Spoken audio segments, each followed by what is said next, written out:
যাত্রী নিশীথে যাত্রীরা হুঁশিয়ার।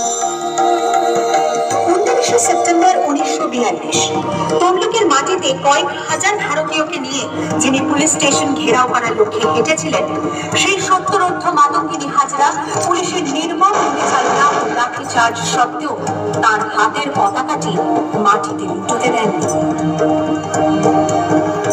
আর ঠিক তার পরের বছর 1943-এর 30শে ডিসেম্বর জাপান সরকারের অধীনে থাকা আন্দামান দ্বীপ সেদিন হস্তান্তর করা হলো ইন্ডিয়ান ন্যাশনাল আর্মিকে। পোর্ট ব্লেয়ারের মাঠে তিরঙ্গা পতাকা তুললেন সুভাষচন্দ্র। এটাই স্বাধীন ভারতের মাটিতে প্রথম তিরঙ্গা ঝান্ডা। আইএনএর commander in chief Subhash Chandra Bose হলেন ভারত, যাকে স্বীকৃতি দিয়েছিল 18টি দেশ।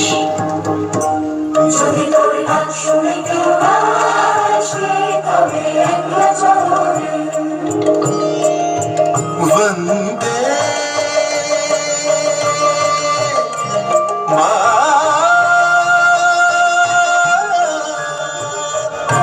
मातरम, वंदे